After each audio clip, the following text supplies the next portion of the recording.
As promised, a special edition of the Fenway Rundown podcast on Friday, February 7th. Craig Breslow is back on the show, and this is a big ask of Craig to come on just a few days before he sees the smiling faces of myself and Sean McAdam pretty much every day for 7, 8 months. Craig, welcome back. We appreciate you coming on. Thank you, and I cannot wait to be face to face with both of you in person in a few days. Well, at least we'll be out of the snow, as we were just discussing. First thing I want to ask you, because I know you're relatively short on time here, um, is I think what any Red Sox fan would ask you the last, 5, 6 weeks since we talked to you about Walker Buehler and that move, and everybody knows how big that and Crochet were. The only move you guys have made is adding a depth catching option. It's been relatively quiet in terms of actually getting transactions done. That's just the ebb and the flow of the offseason. Obviously, you guys were super early busy. What has your world looked like the last few weeks, and what has the focus really been on? Yeah, the focus has continued to be on building a roster that can compete for the division for the postseason in 2025, and make sure that we're balancing that with a look toward the longer term. I think the difference is we obviously haven't been able to get transactions across the line, but in terms of the day-to-day work and engagement and conversations, it hasn't really been a whole lot different outside of that most important last step. Obviously, you've talked about since the beginning of the offseason, rotation taken care of for the most part. Now, right-handed bat as the focus. Is that still number one on the priority list? And with some big names out there, not thinking you're likely to get into those specific names, but one on the free agent market, one on the trade market. Do you envision adding to that, or do you feel like at this point you're going to go into camp and maybe opening day with what you have in house? We're still very much engaged, in trying to bring in a right-handed hitter. Obviously one that we think can be a difference maker, and we haven't been able to line up yet. But the off season is still, kind of still underway, and I think it's fair to say that in some respects maybe the roster is a bit incomplete, but we're going to continue to work really hard to try to round it out. Is there a specific position that person would fit in best when you look at the group you have right now? No, I think we're open-minded. We've talked about versatility. We've talked about opportunities to improve, infield defense. We do feel like we have a very, very strong outfield defense, but I think we'll be open-minded, and ultimately, some of this or a significant portion of this is going to be driven by balancing the lineup and the damage that can be done in the right side of the batter's box. Craig, you talked about still trying to add here and some things that are continuing to be talked about as we get ready to start spring training. At the start of the offseason, Sam Kennedy, team president, talked about having a sense of urgency. You talked about how Red Sox fans had been patient enough. Where you sit here on February 7th, are you happy with where you are roster-wise, or is there some frustration that more hasn't been done? Well, I think there's probably a little bit of both in reality, in that we were able to make some significant transactions and bring in guys like, even going back to early in the offseason, Araldis and Justin Wilson, and then of course Garrett and Walker. We don't have control over the timing of the offseason, and if that Crochet trade had come together 2 weeks ago, then there could be a different feeling right now. But I would absolutely balance that with frustration for being players that for there being players that we've pursued, or conversations in trades that we felt like were gaining some momentum, but ultimately didn't work out. Unfortunately, that's the reality of an off season, and every transaction operates on its own timeline, and sometimes we try to accelerate those unsuccessfully, and sometimes we try to get those across and execute, and we believe we have an improved roster because of it. But ultimately, we will be evaluating the work that we've done at the end of the season, and hopefully that is deep into October. You play in a very competitive division, obviously, one that was maybe a little off last year. There have been times when there's been four teams with winning records. It didn't quite get there last year. Uh, where do you think you stand relative to your competition in the AL East? The Yankees had a big loss in Soto. They replaced him and maybe more balanced. Toronto has spent some money and made some moves of late. What's your kind of 30,000-foot take on the division as we get ready for spring training? Yeah, we know the division is always going to be tough. It's kind of long been the most competitive division in the sport, and don't see that changing anytime soon. But that said, we have to run our own race, and we knew that we had some holes in the roster that we needed to address, starting with starting pitching, and feel like we have done that successfully. And made some additions in the bullpen, and now we want to focus on some position player acquisitions. But I don't think I don't think it would be fair to say that we haven't made significant improvements to our roster, that we haven't taken a meaningful step forward, and we kind of have to do that independent or irrespective of what the teams around us choose to do. Craig, there's obviously been, I think, for the entire time you've been here, and probably the entire time the Red Sox have existed in the modern era, on spending, on that being a hot button issue. I think the talk, the rhetoric, the last two off seasons, fans expected a lot more in the way of spending.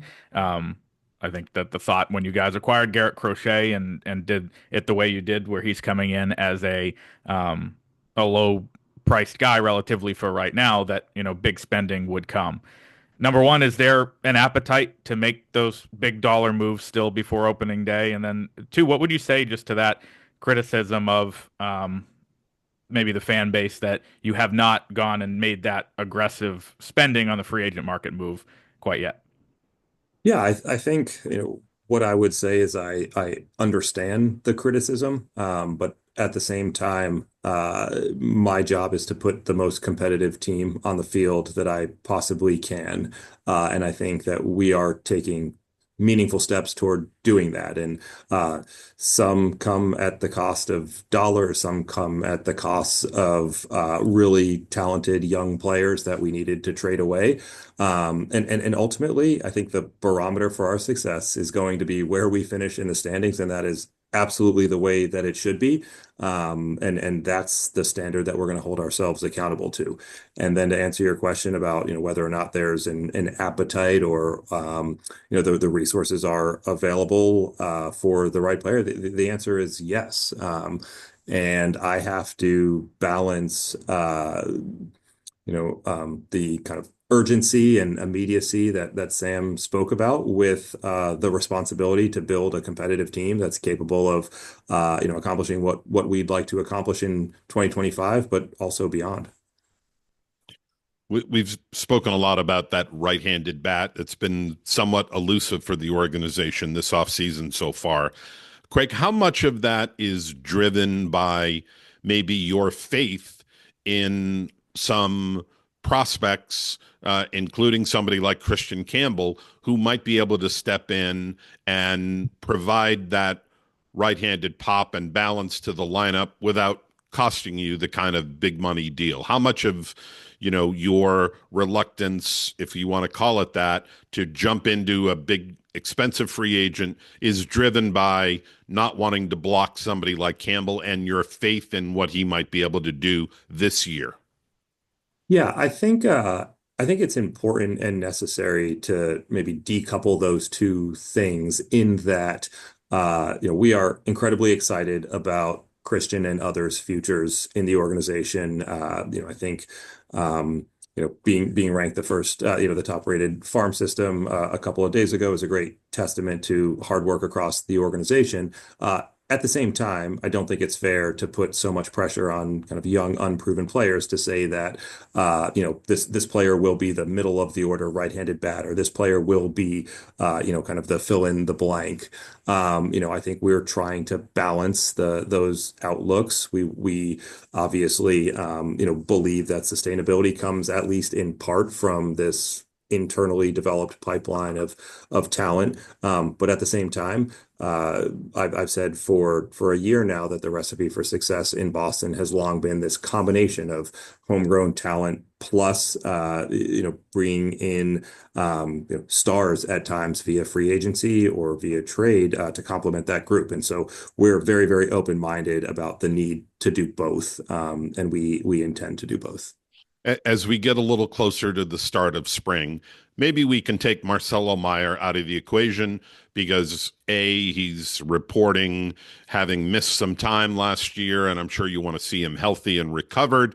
And also, he didn't have the experience of a month and a half or so at AAA that both Anthony and Campbell did. But specifically, those two, what are in your mind the the evaluations that have to go on for either one of those guys to break camp with you? And what would you say, as we sit here in early February, the odds of that happening for either one? Yeah, it's kind of circle back to the previous answer, right? Which is we're excited about Kristian and Roman and Marcelo and many others and what we believe they're going to bring to the Red Sox. At the same time, to sit here in early February and say that our only path to success this season means that these young players have to shoulder significant responsibilities is probably unfair pressure. I think where we are in terms of needing to field the most competitive team we possibly can means that we're going to take the 26 guys who are going to help us win the greatest number of games this season. And that's a great position to be in. And I think we're going to evaluate not just the performance of those guys, but the development opportunities, the ability to handle all that comes along with being a big leaguer, and we'll make the best decision for them and the best decision for our team. If I'm Roman or Kristian or Marcelo or anyone else, the conviction I have is to come into spring training and make the hardest decision possible for people like me. And I have every expectation that they're going to do that. And ultimately, when it comes time to select our opening day roster, we will take the 26 guys that we believe, give us the best chance of winning that opening series. When you look at the roster as a whole, obviously right-handed bat being that number one priority that you've spoken of so much, is adding to the bullpen still something you'd like to do? Is adding catching depth still something you'd like to do? Are there any other areas that you look at as maybe a secondary or tertiary need right now? Yeah, we're still actively engaged in conversations around enhancing the bullpen. I think we have a number of guys who have accomplished quite a bit in relief roles in this game. But obviously Liam didn't pitch last year, and Garrett missed a bulk of the season with the injury. But guys like Slayton emerged as legitimate back end weapons, and we brought in Aroldis Chapman and Justin Wilson to give us a little more stuff from the left side, and we're excited about what guys like Weissert and Winkowski and Guerrero and Kelly and others can do. And Andrew is in Fort Myers right now, and talked to him this morning, and like every other organization, he's reporting that guys look great, they're in great shape, and we're super excited about what they're going to bring. But I do think we've made significant changes in terms of our pitching infrastructure and the way that we're approaching pitching development. So our hope is that over time, we can field a bullpen from homegrown pitchers. But right now, we're not quite there yet. And so if the opportunity exists to bring in someone who enhances that back end, particularly someone who can provide leverage innings, we're definitely going to be open to that pursuit. Craig, an obvious weakness last year was infield defense. Your infield made more errors than any other in the game, and you also led the game in unearned runs allowed. I know that's been a focus the last few springs with extra work and attention to detail and working in the big ballpark and all of that, but it hasn't really gotten you improved results. Given that right now it looks like most of the infield positions, if not all four, are going to be manned by the same four guys who ended last year. What gives you confidence that that there can be a meaningful upgrade there? Yeah, I think there are a few things. One is, you know, incredibly frank and candid conversation about where each of those players stood and opportunities to improve, more structure around the workday and tighter feedback loops and alignment organizationally in terms of the deficiencies that we need to address. I think we've talked about this, but added stability, having Trevor at shortstop every day, I do think provides a calming presence across the infield. And then, it's true that another way to kind of attack infield defense is to bring in pitchers who don't allow balls in play all that frequently. And when we look at guys like Garrett and Chapman and Wilson and Bueller who have kind of track records for generating swings and misses, that's also something. The ability to get outs without players putting the ball in play, oftentimes can lessen the responsibility on the infield to make every single play, knowing that there's a pitcher who can bail you out. Craig, I know it's a busy time of year for you. You're getting ready to head to spring training for a long time, as we are. We want to thank you for giving us some time this afternoon. We'll see you in sunnier climes, snow allowing, sometime early next week in Fort Myers. Thanks for joining us. My pleasure. Thank you, guys.